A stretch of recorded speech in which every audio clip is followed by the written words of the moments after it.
धन्यवाद मैडम। मंच पर मुख्य अतिथि के रूप में विराजमान दैनिक जागरण के स्टेट हेड श्री आशुतोष जी, विशिष्ट अतिथि के बतौर इस सभागार में इस मंच पर स्थित टाइम्स ऑफ इंडिया के रेजिडेंट एडिटर श्री प्रवीण जी, श्री नरेंद्र जी, श्री सुभाष जी, श्री अशोक दुबे जी, सभागार में उपस्थित आप सभी विद्वज्जन, पत्रकार साथियों, मेरे यूनिवर्सिटी के colleagues and my very dear students. ये बात मैं कई बार कहता हूँ और कई रूपों में कहता हूँ, आज फिर कह रहा हूँ क्योंकि मैं फिर उसी स्थिति से गुजर रहा हूँ कि बहुत सारे चैलेंजेस होते हैं वाइस चांसलर को। उसमें एक चैलेंज ये भी होता है कि उसको हर विषय के कार्यक्रम की अध्यक्षता ही करनी होती है। इस विषय के बारे में उसको ABCD न मालूम है और जूलॉजी बॉटनी से लेकर आपको हिस्ट्री, पॉलिटिकल साइंस, उस क्रम में आज जर्नलिज्म जुड़ा।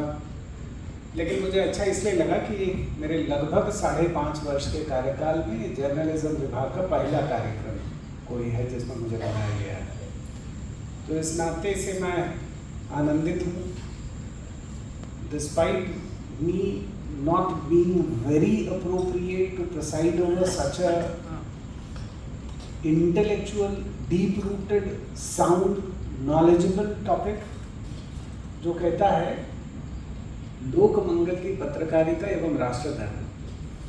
तो जब मैं इतना चैलेंज फेस कर रहा था तो सुबह सुबह पत्रकारिता विभाग के मूर्धन्य विद्वान को मैंने बुलवाया और मैंने पूछा कि साहब आपको बताइए जर्नलिज्म है क्या, कंसेप्ट हमको समझाइए, मैं जाने के पहले मंच पर कुछ तो समझूं।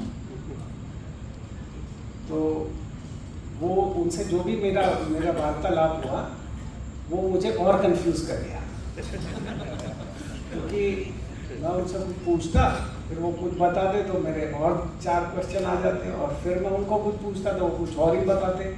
Somehow as a curious student I did not contain myself। लेकिन मैं फिर उसके बाद कुछ ऑफिशियल व्यस्तताओं के बाद सीधे मंच पे आ गए। अब आप सोचें मेरी स्थिति, तो मैं एक योजना बनाया कि क्योंकि 2 बड़े विद्वान लोग मेरे से पहले बोलेंगे तो मैं उनसे कुछ समझूंगा और ये लोग न सिर्फ एकेडमिक साइड से बहुत साउंड है बल्कि दे आर रियल प्रैक्टिशनर। और अगर आप अलाउ करें तो एक इंस्टेंस बताऊं, मैं इंडस्ट्री में नौकरी करता था टीचिंग में आने के पहले।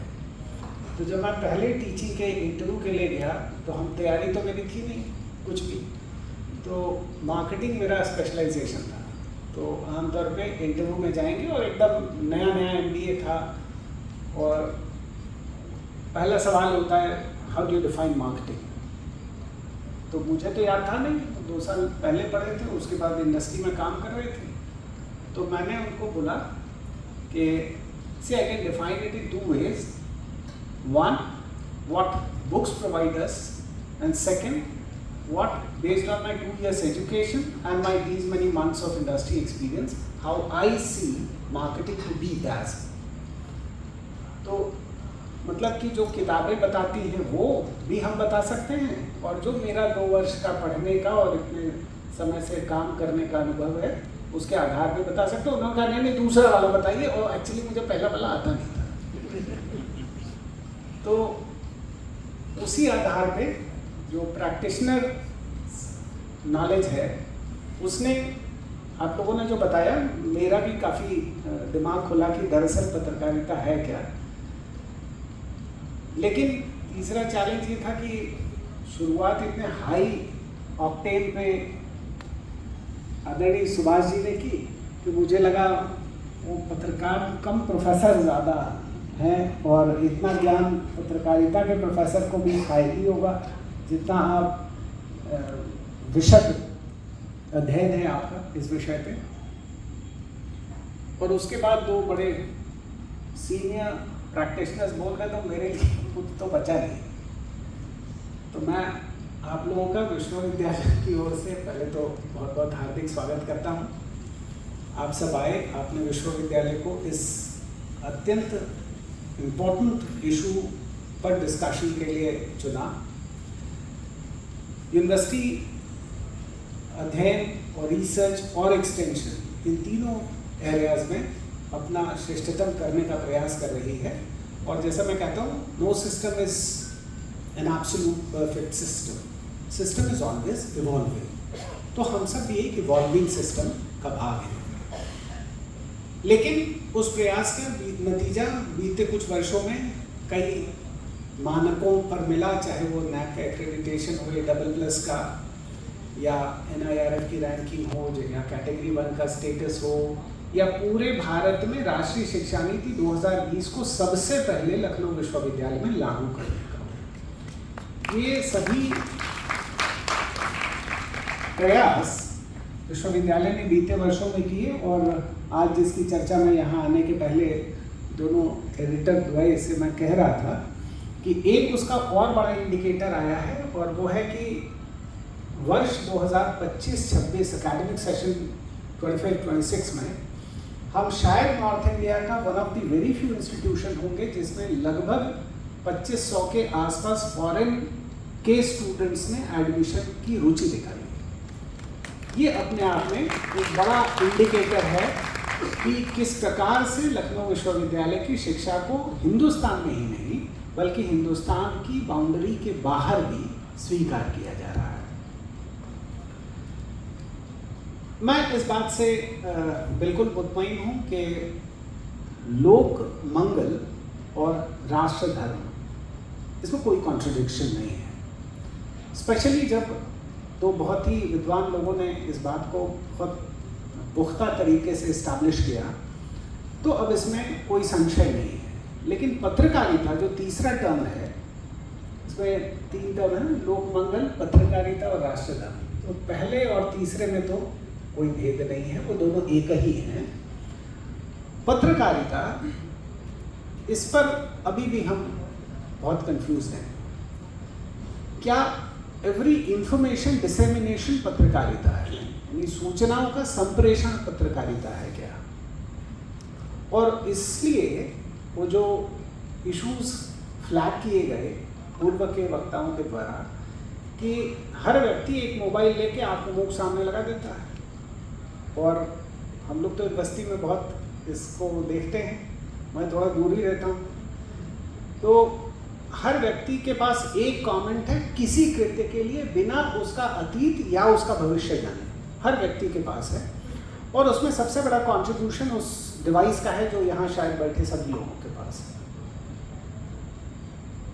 इंटरनेट, कैमरा, स्पीकर, माइक, इन चीज़ों ने मिलकर हर व्यक्ति को पत्रकार बना दिया। और हम सब, हमारे मोहल्ले में गंदगी है, या हमारे यहाँ की सड़क टूटी है, या ये देखिए बल्ब फ्यूज है, ये एक आम इंफॉर्मेशन डिसेमिनेशन का पार्ट है। और इसी का ग्रेजुएशन हुआ जो एक बहुत बड़ी संख्या में सोशल मीडिया के अन्यान्य प्लेटफॉर्म्स ने पत्रकारिता के इस नई विधा को जन्म दिया। मैं इसका बहुत क्रिटिकल नहीं हूँ, लेकिन जो इशू आदरणीय आशुतोष जी कह रहे थे उससे काफ़ी इत्तेफाक रखता हूँ, और वो ये है कि क्या इस पर कोई सीजर, कोई एडिटोरियल कंट्रोल, कोई अकाउंटेबिलिटी, कोई जवाबदेही है? जवाबदेही छोड़ दीजिए, अकाउंटेबिलिटी तो बहुत कॉम्प्रिहेंसिव टर्म है। क्या कोई जिम्मेदारी भी है?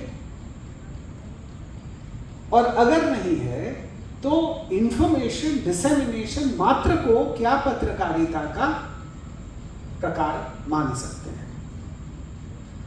और इसका मतलब पत्रकारिता में जिम्मेदारी एक इनहेरेंट शब्द है।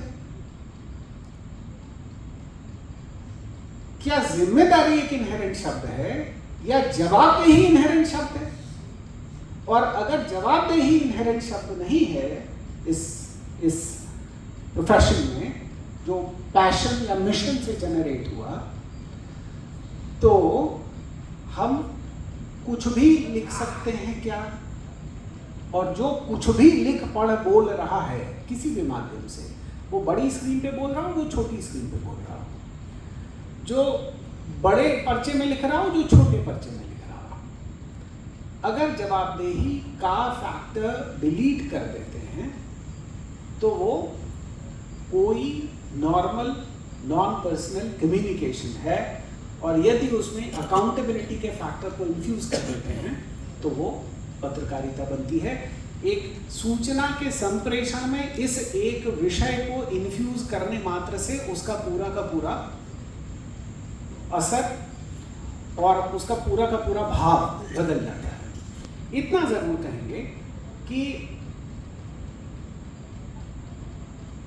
इम्पैक्ट बहुत है, इसमें दो राय नहीं है। मतलब हम लोग आलोचक हो सकते हैं आपके, लेकिन इम्पैक्टफुल है, इसमें दो राय नहीं है। सही है गलत है इसमें हम नहीं कह रहे। और विश्वविद्यालय के कुलपति का बताओ तो मैं तो बहुत ज़्यादा इसको एक्सपीरियंस करता हूँ।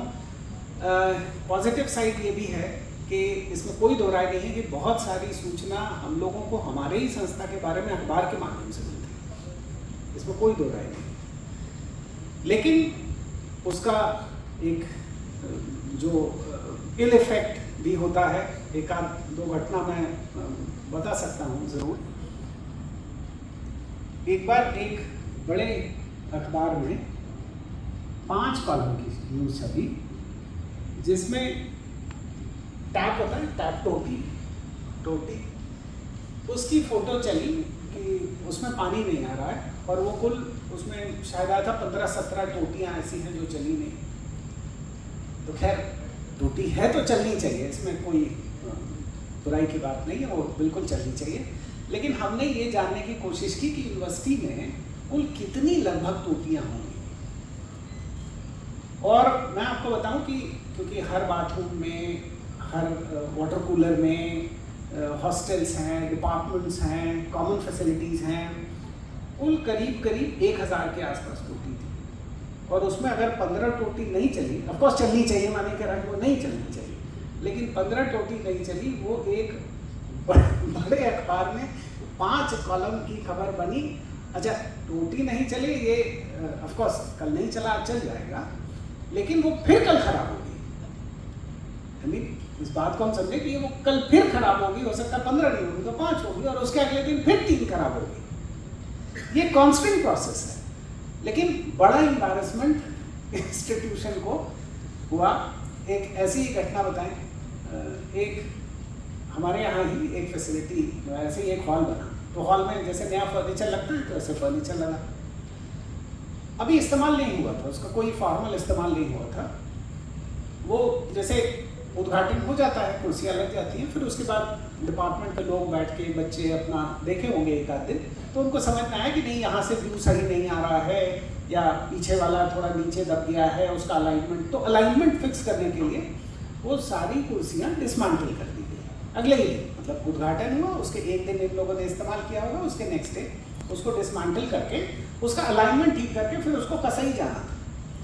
और वो अखबार में छपा कि ये साहब देखिए बहुत भ्रष्टाचार हो गया, और ये कुर्सी लगी और टूट गई।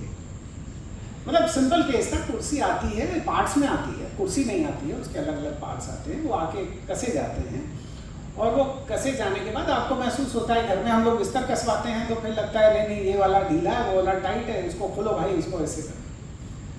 तो अब मुझे किसी ने एक दिन शहर में, किसी मूर्धन्य व्यक्ति ने शहर के और जिम्मेदार व्यक्ति ने ये कहा, साहब आपकी यूनिवर्सिटी में बड़ा भ्रष्टाचार हो रहा है, हमने देखा अखबार में कि आपके यहाँ एक ऑडिटोरियम बना, उसमें फर्नीचर एक ही दिन में सब टूट गया, और हम किसको सफाई दें। तो असर तो होता है। इसीलिए पत्रकारिता में जो वेरी इंपॉर्टेंट एलिमेंट वो है जवाबदेही।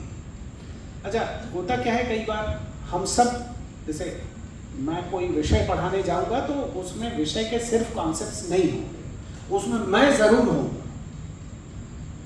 इस बात को एज टीचर भी मैं एक्सेप्ट करता हूँ कि मेरा complete detachment from the concept नहीं होगा, उसको पेश करने की हमारा एक ओरिएंटेशन होगा। मैं पूर्वी उत्तर प्रदेश से आता हूँ तो मेरे उदाहरण वहाँ से निकल सकते हैं, मेरी बोली, मेरी शैली वहाँ से आ सकती है, मेरे अनुभव उसमें आएंगे उसको एक्सप्लेन करने में, तो मैं निश्चित होऊंगा उस चीज़ को बताने में।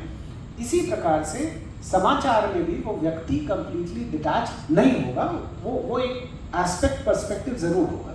लेकिन मैं इतना ज़रूर मानता हूँ कि पत्रकारिता में it should be more factual than perceptual. जो परसेप्चुअल खबरें हैं उसकी लॉन्जिविटी, उसकी शेल्फ लाइफ वो कम होती है। ये आप परसेप्शन, क्योंकि बनने में बहुत समय लगता है, जानने में भी बहुत समय लगता है, लेकिन उसकी लॉन्जिविटी जैसे ही it can always be attended, it's as simple as that. एक बार ऐसे ही कोई विश्वविद्यालय की ही खबर थी जो फैक्चुअली एकदम इनकरेक्ट थी, वैसे तमाम आती हैं और ज़्यादातर इनकरेक्ट आती हैं। तो ऐसी एक खबर थी, मुझे उस केस में जब ऐसा हुआ कि एक हफ्ते में 5 दिन खबरें आई, तो छठे दिन मैंने संपादक महोदय को फ़ोन किया। हमने कहा साहब आप you got every right to criticise the university, आपको बिल्कुल अधिकार है कि आप हमारी आलोचना करें, इससे मुझे कोई तकलीफ भी नहीं है। बहुत बार मैंने कहा कि मुझे खुद ही इन्फॉर्मेशन मिलती हैं और सुधार के बहुत सारे सुझाव भी मिलते हैं, लेकिन एकदम फैक्चुअली इनकरेक्ट खबरों से कम बड़े अखबार को बचना चाहिए। तो उन्होंने हमसे कुछ पूछा, हमने बताया, फिर उसके बाद प्रॉब्ली क्योंकि बहुत बातें नीचे के नीचे ही रह जाती हैं, वो ऊपर तक नहीं जाती हैं, उसका पर्सपेक्टिव्स नहीं जाते हैं। तो लेकिन इसमें कोई दो राय नहीं है कि वो पत्रकारिता में जवाबदेही का एलिमेंट जब आएगा तभी वो पत्रकारिता होगी, नहीं तो वो मियर डिसेमिनेशन ऑफ इंफॉर्मेशन होगा। और इतना करने के लिए हम सब सक्षम हैं। हमने एक अपना यूनिवर्सिटी का पॉडकास्ट शुरू किया और आमतौर पे पॉडकास्ट में वाइस चांसलर्स गेस्ट जाते हैं, मैं उसमें होस्ट हूँ और मैं हमारे तमाम विश्वविद्यालय के जो अलग अलग दायित्व में लोग हैं, इन सारे लोगों को बुलाते हैं, वो अपनी बात बताते हैं। उसमें हम यूनिवर्सिटी के सभी स्टेक होल्डर्स को बुलाने की हमारी मंशा है। लेकिन इसका मतलब मैं पत्रकार नहीं हो गया, हम सिर्फ बात बता रहे हैं। मेरी कोई मंशा नहीं है, मेरी कोई इच्छा नहीं है, ना मेरी क्षमता है। ये मियर डिसेमिनेशन ऑफ इंफॉर्मेशन, जैसे आप अभी मैं यहाँ बोल रहा हूँ कोई बात, मैं ट्विटर पे पोस्ट कर दूंगा अभी इस बात को फोटो खींच के कि हमने कहा था बहुत आपको बधाई, इतना अच्छा कार्यक्रम कराया, या मैं इंस्टाग्राम पे इसकी रील बना के डाल दूँ, या मैं कोई यूट्यूब चैनल पे कोई इसी ऑडियो वीडियो को लगा दूँ। ये मियर डिसेमिनेशन ऑफ इंफॉर्मेशन है। This does not qualify me to become a पत्रकार।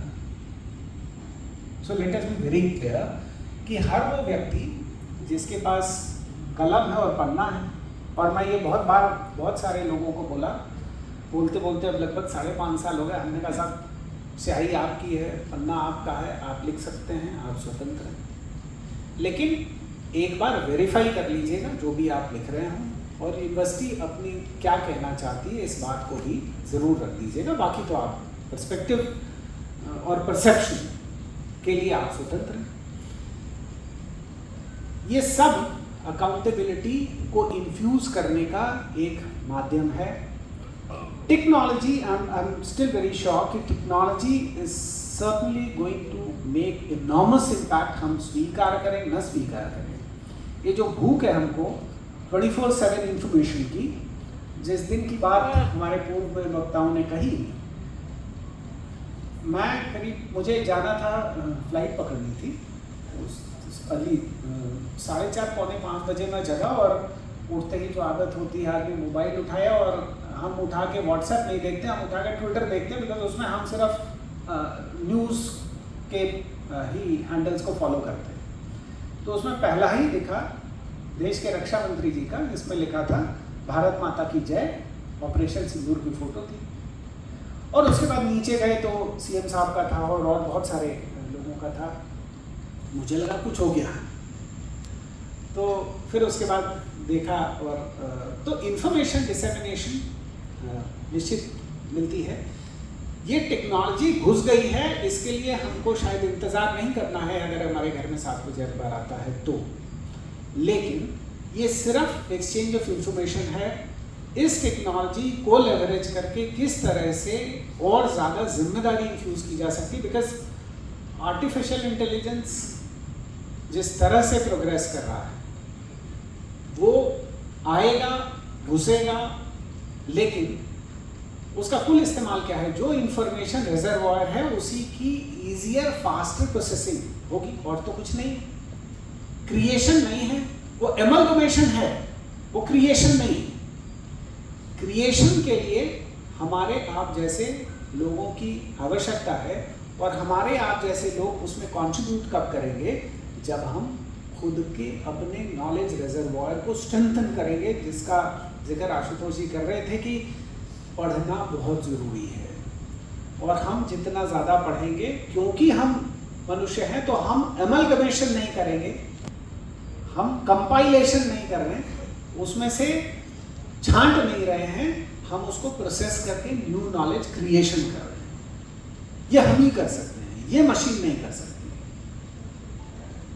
इसलिए इट इज़ वेरी इंपॉर्टेंट कि पत्रकारिता को समयानुकूल होने के लिए टेक्नोलॉजी को ऑफ कोर्स लेवरेज करते हुए न्यू नॉलेज क्रिएशन पे बल देना है, और लेकिन साथ में जवाबदेह रहना है, वही इस्टेब्लिश करेगा। और जवाबदेही और जिम्मेदारी में भी बड़ा फंडामेंटल डिफरेंस है। बहुत सारे लोग जिम्मेदार हो सकते हैं, ये हॉल को जो देख रहे होंगे वो इस हॉल के मैनेजमेंट मेंटेनेंस के लिए जिम्मेदार होंगे। जवाबदेही आखिर में वीसी साहब की है, कहीं तार टूट गया यूनिवर्सिटी में तो सारे अखबार वाले फ़ोन करेंगे, वीसी साहब क्या आप, क्या तार टूट गया, बताए हम लटके थे, हम क्या किए थे, उसमें तेज करंट आ गया होगा, कुछ बात हो गई होगी, लेकिन मतलब जवाबदेही हमारी है और हम इसको स्वीकार करते हैं। हम इसको कतई आई डू नॉट, शायद आपके किसी जर्नलिस्ट ने कुछ भी गड़बड़ी की, लेकिन जवाबदेही एडिटर साहब की होगी। जवाबदेही से एडिटर साहब नहीं बच सकते। जिम्मेदारी जरूर, उन्होंने किसी को इंटरेस्ट की है तो बाद में वो जिम्मेदारी ले लेंगे, किसी को दी है तो वो ले लेंगे, किसी और को दे देंगे, लेकिन जवाबदेही उन्हीं की होगी।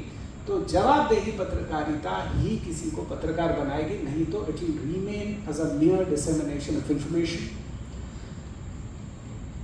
A lot has already been talked about कि लोक मंगल और राष्ट्रधर्म, इसमें कोई कंफ्लिक्ट नहीं है, ये दोनों एक ही शब्द हैं। राष्ट्र लोक से ही बना है, तो